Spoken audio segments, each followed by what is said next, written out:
ജ്യോതിഷ ദർശനത്തിലേക്ക് മാന്യ പ്രേക്ഷകർക്കെല്ലാം സ്വാഗതം.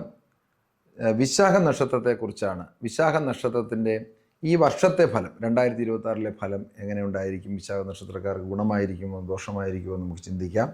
വിശാഖ നക്ഷത്രത്തിന് 2 കൂറിൽപ്പെട്ടവരുണ്ട്.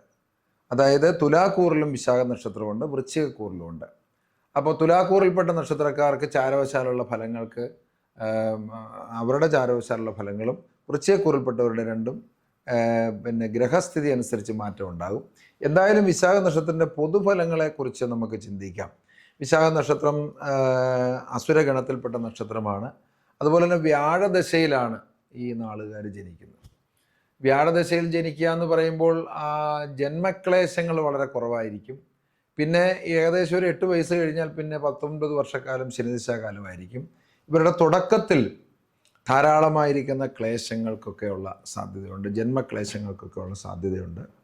അതുപോലെ തന്നെ നല്ല സൗന്ദര്യ ഗുണമുള്ളവരും, പ്രത്യേകിച്ച് ഈ നക്ഷത്രത്തിൽ പിരിക്കുന്ന സ്ത്രീകളെ സംബന്ധിച്ചിടത്തോളം സൗന്ദര്യ ഗുണമുള്ളവരും, അതുപോലെ തന്നെ സ്വഭാവത്തിലാണെങ്കിലും മാതൃകാപരമായ സ്വഭാവമുള്ളവരായിരിക്കും. ആഹാരപ്രിയത്വം കൂടുതലായി കാണിക്കും. ആഡംബരം, അതുപോലെ തന്നെ ചിലർ വസ്ത്രങ്ങൾ പുതിയ മാറി വാങ്ങുക, ആഭരണങ്ങൾ പുതിയ മാറുക. ചിലർക്കൊരു ഹോബിയുണ്ട്, വാച്ച്, അതുപോലെ വാഹനം. ഇതൊക്കെ ഇങ്ങനെയൊക്കെയുള്ള കാര്യങ്ങൾ, ഇങ്ങനെയൊക്കെയുള്ള ആഡംബരപ്രിയത്വം കൂടുതലുള്ളവരായിരിക്കും. കലാ ആസ്വാദകരായിരിക്കും, സൗന്ദര്യ ആരാധകരായിരിക്കും. അതുപോലെ തന്നെ പ്രകൃതിയെ സേവിക്കുന്ന കർഷകരിൽ കൂടുതൽ എന്താ പറയേണ്ടത്, കൃഷി സംബന്ധമായ കാര്യങ്ങളിലൊക്കെ താല്പര്യങ്ങൾ കാണിക്കുക. അങ്ങനെയൊക്കെ ഉള്ളത് ഈ നക്ഷത്രത്തിൻ്റെ ഒരു പ്രകൃതമാണ്. അസുരഗണ നക്ഷത്രമാണ്. ഏത് കാര്യത്തിലും വളരെയധികം ശക്തമായി തന്നെ ഒരു നിലപാടെടുത്താൽ ആ നിലപാടിൽ ഉറച്ചു നിൽക്കുന്നവരാണ്. പിന്നീട് ഇവരെ സംബന്ധിച്ചിടത്തോളം ചില രോഗാരിഷ്ടതകൾ, മൂത്രാശയ സംബന്ധമായിരിക്കുന്ന രോഗങ്ങൾ, കഫവാത സംബന്ധമായിരിക്കുന്ന രോഗങ്ങൾ, ഇതൊക്കെ ഉണ്ടാകാനുള്ള സാധ്യതയുണ്ട്.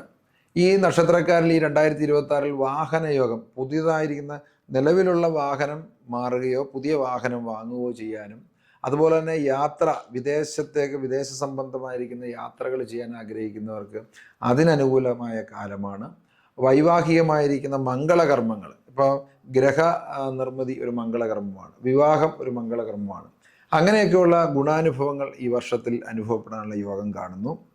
പിന്നെ വിശാഖ നക്ഷത്രക്കാരെ സംബന്ധിച്ചിടത്തോളം തുലാക്കൂറിൽപ്പെട്ട വിശാഖ നക്ഷത്രക്കാർക്ക് രാഹുവാണ് ഏറ്റവും ദോഷസ്ഥാനത്ത് ഇപ്പോൾ നിൽക്കുന്നത്.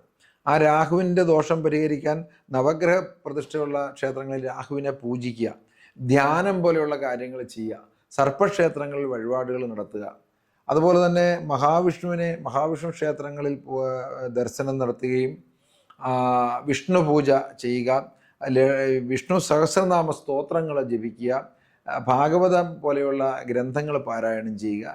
ഇങ്ങനെയൊക്കെ ചെയ്യുന്നതും ക്ഷേത്ര ദർശനങ്ങളും ഉപവാസവും ഒക്കെ നടത്തുന്നതും ഈ നക്ഷത്രത്തിൽപ്പെട്ടവർക്ക് വളരെയധികം മെച്ചപ്പെട്ട ഫലങ്ങൾ ഈ വർഷം നൽകുന്നതായിരിക്കും. കൂടുതൽ വാർത്തകളും വിശേഷങ്ങളും നേരിട്ട് ലഭിക്കാൻ ജനങ്ങളിൽ നിന്ന് ജനങ്ങളിലേക്ക് ജനഭൂമി ന്യൂസ് സബ്സ്ക്രൈബ് ചെയ്യൂ. ബെൽ ബട്ടൺ അമർത്താനും മറക്കരുത്.